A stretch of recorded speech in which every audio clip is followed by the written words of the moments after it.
ladies and gentlemen, welcome back to Manor Farm, where, well, we're continuing on from what we were doing on Monday. That's about it, really. The harvester needs emptying, so let's do that first. There we go. Let's hop into this guy. Remember to lower this, there we go. And continue cultivating. And if you remember at the end of Monday's episode, I got a bit confused when I was kind of half deciding what I wanted to say. At the very end when I was ending the episode. That's because I was going to say that talk about this field a bit. Because I'd completely forgotten to bring it up in the episode. What I wanted to talk about was the fact that I had somehow managed to have some barley here. So I think I didn't completely harvest this the first time. I didn't completely cultivate it. I did completely seed it. But I obviously hadn't cultivated it completely, and I'm probably not going to be able... I'm not going to cultivate it completely now because I don't have 1,000,001 hours to spend, you know, cultivating this under. But there was some barley on the field. That's why there are in places bits of crop sticking up. I thought it was just something going weird with the game. No, it was me being an idiot and not cultivating right.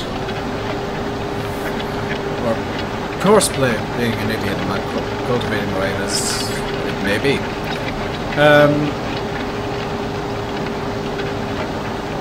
I'm trying to think of what I want to do after this because we're going to be finishing the cultivating rather soon. And I don't have any plans. I think I'm going to have to do seeding again or fertilizing once all the cultivating is done. I'm going to be cheeky about this. I can't be cheeky about this. I need to do this correctly.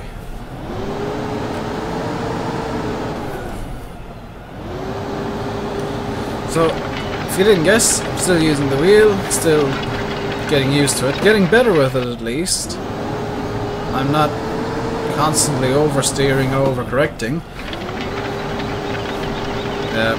I'm still constantly oversteering, but I'm not overcorrecting now, which is a nice little thing.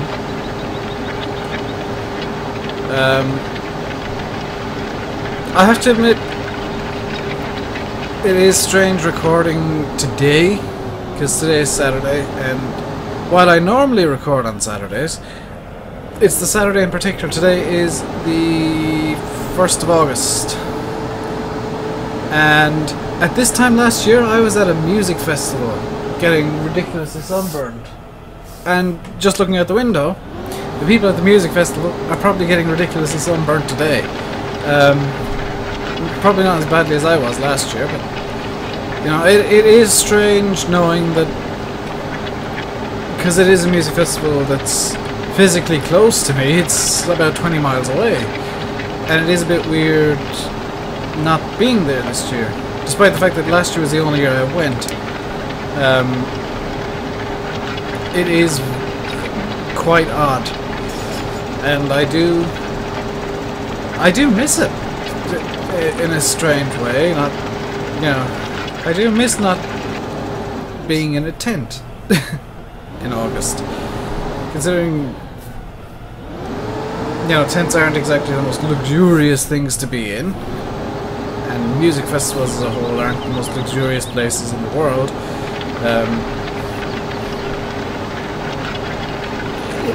It's fun. It's... If you're kind of over 18 and you've never been to a music festival in your life, and there is one near you, go to one. You need to experience it. It is absolutely something that is beyond compare, and something that I think almost everyone should experience at least once in their lifetime.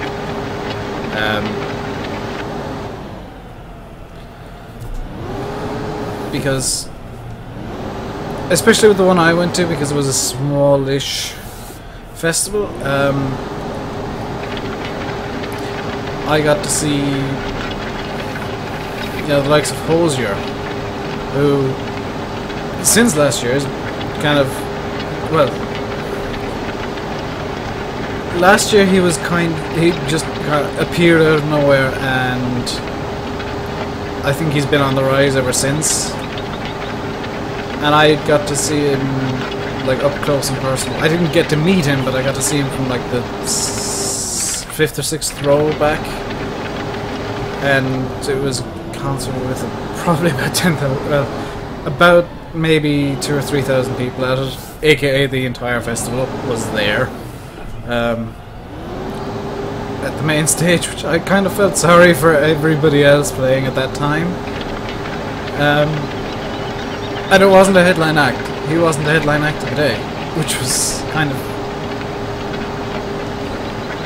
comical.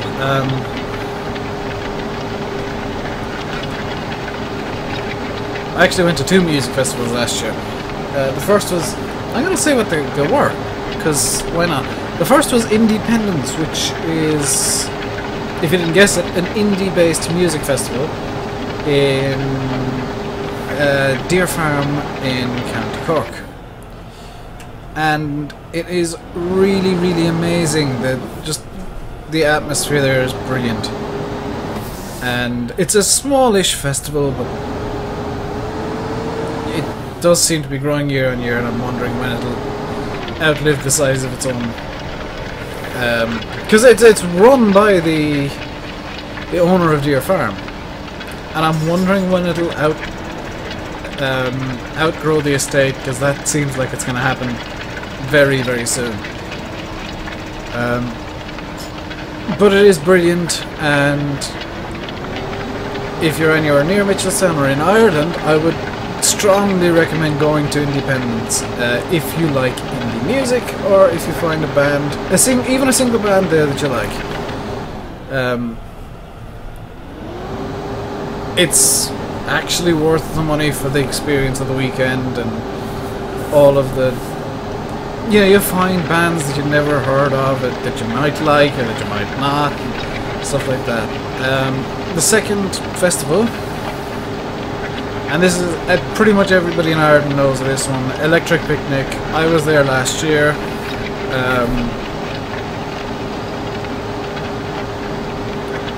I got to see Chic, who, if you don't know Chic, you obviously don't know 70s disco music. They did play Le Freak and some of their other hits, and they were actually on stage with featuring Nile Rodgers, who you might not recognize the name. You'll definitely recognize his music. I guarantee you'll recognize some of the music he's written, because he wrote a specific song for Daft Punk and Pharrell Williams called Get Lucky, and Chic played that, and that was one of the most bizarre experiences of my entire life, was watching Chic, the 70s disco legends, do a really, really accurate and good cover of Daft Punk and Pharrell Williams in a kind of semi-disco style. It worked beautifully.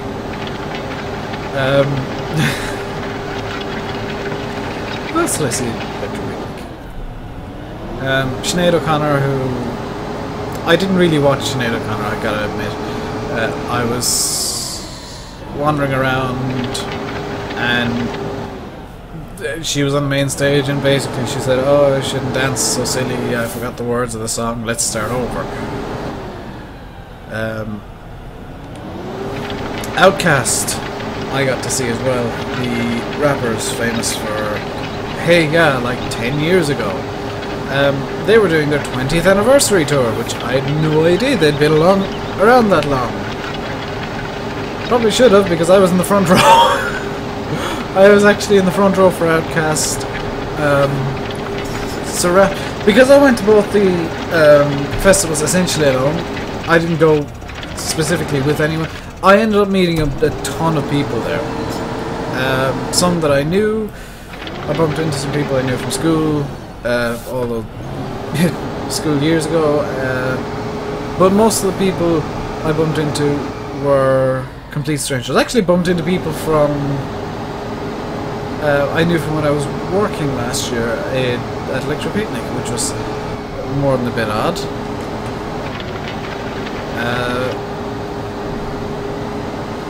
And yeah, just, festivals bring out, I think, the best and worst in humanity, because there are so many excesses, and I know I drank to a ridiculous excess. Excess, not success. I just drank way too much alcohol at both of the festivals. I was essentially drunk for 2 weekends.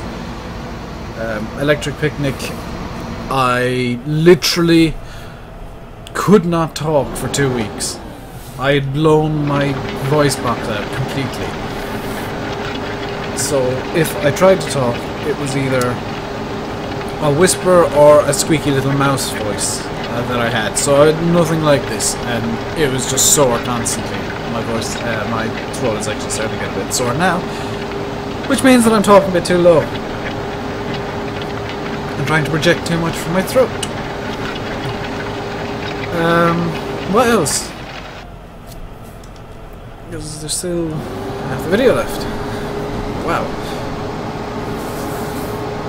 Right now, as I'm recording this, and I know none of you will probably have heard of it or have watched it, it's happening in iRacing, which I brought up in Monday's video. The Spa 24-hour race is happening right now in iRacing, or at least I believe it is. And once I'm finished recording all the videos for the week, I will be putting on a live stream and watching that throughout the night. Which sounds really dull. I mean, I'm going to watch people play a game, go around in circles for a night.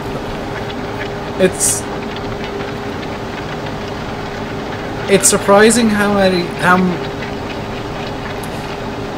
I'm trying to think of the best way to say this, and I'm not sure. For me, personality means a lot when I'm watching a game.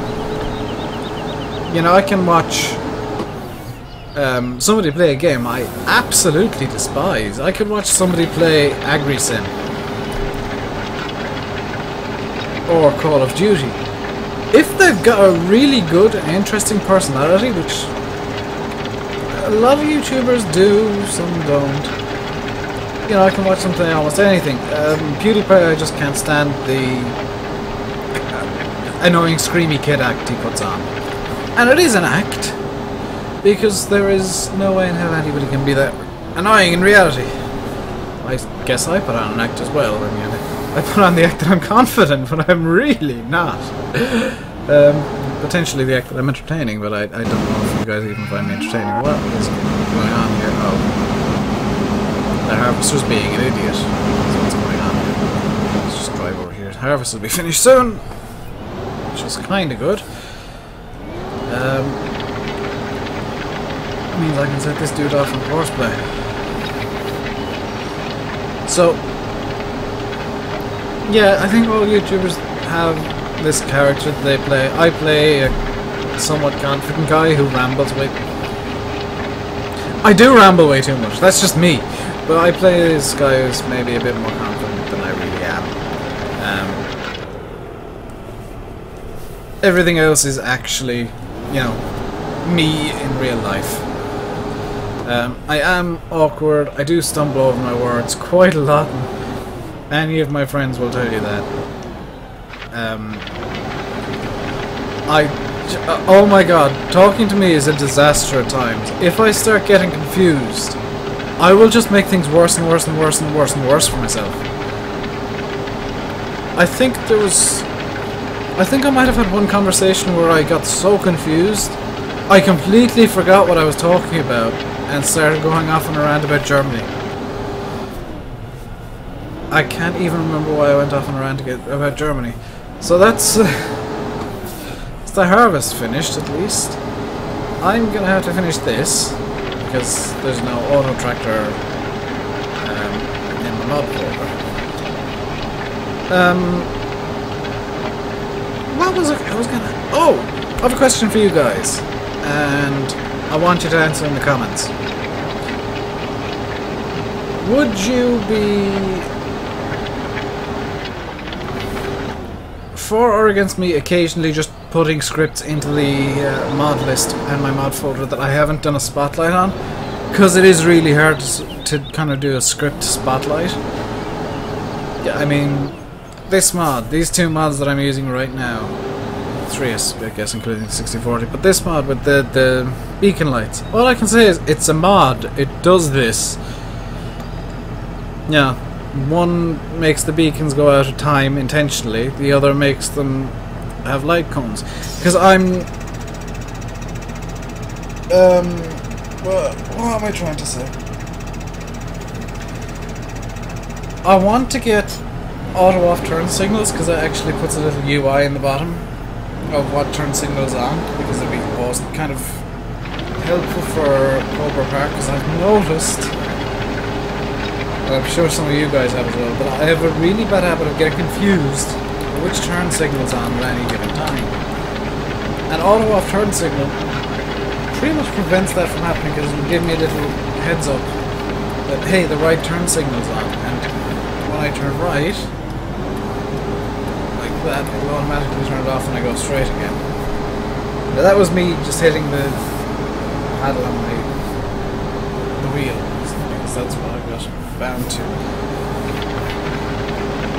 Oh boy.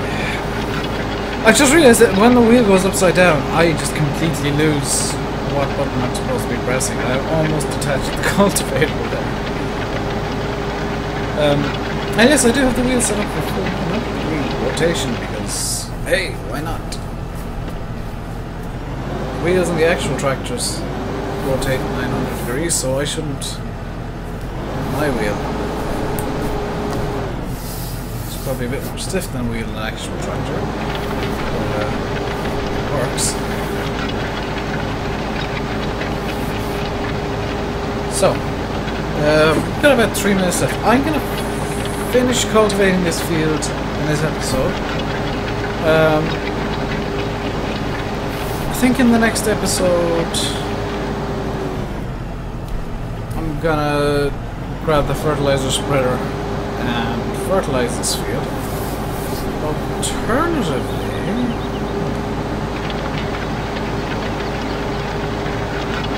I don't know. I was gonna start spreading manure and liquid manure. There is nowhere near enough manure or liquid manure to cover this field. Like I said, the end point of this series is going to be when we have enough manure and liquid manure to in tandem do field 1. Cobra Park Farm will end when I decide it ends. That's the joy of doing a story. And role-playing is I can decide, oh, the bank's decided it sold the... Yeah, the bank sold the farm, so we can go now and get on to our next farm. Which I kinda don't have plan, kinda do, kinda don't. I don't know. I've got a map in mind, but it's another British map. I would like some suggestions as to what maps you guys would like me to swap to from Cobra Park. Now, it won't be for a while, but I would like to kind of get an idea of what you guys would want me to do. What kind of map you guys would like to see. Now, one thing that I'm going to say is, whatever map I do swap to, I will be putting soil mod in, because that is part and parcel of that whole concept, is that soil mod is in the map because it is difficult. The whole concept is I am taking on a really difficult task and taking it on because nobody else will, or something like that. I know there's plenty of people who play soil mod on big maps. If you don't play soil mod, if you do play soil mod, you can understand how challenging it is once you get past a couple of small fields, and I think that's being shown in the series, because Well, yes, it is taking me a while to do everything, and I don't need to be ploughing. I want to give kind of an idea of, at least this first cycle, how ridiculous things get. Or how ridiculous they can get, because if you spread manure and soil mod, you've got to plough that stuff in. If you spread slurry, I believe you get best results from cultivating it, and secondary, you get your second best results from just leaving it stand. Manure, if you leave it stand, it will just dissipate, nothing will happen. You have to plough in manure to get decent results. Cultivate. Straw mod actually does work well with soil mod, because there is integration there from the soil mod side. That's the wrong button. That was the wrong button entirely. Good lord! Like I said, I get confused when the steering wheel is upside down, which it was there. Did I actually miss anything from that happening? Not really. Yes, that's easily solved. There we go.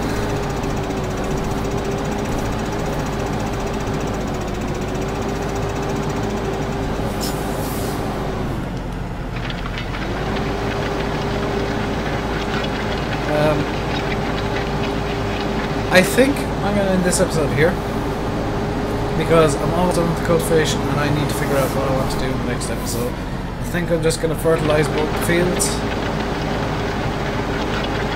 and get Courseplay to cultivate at some point off camera.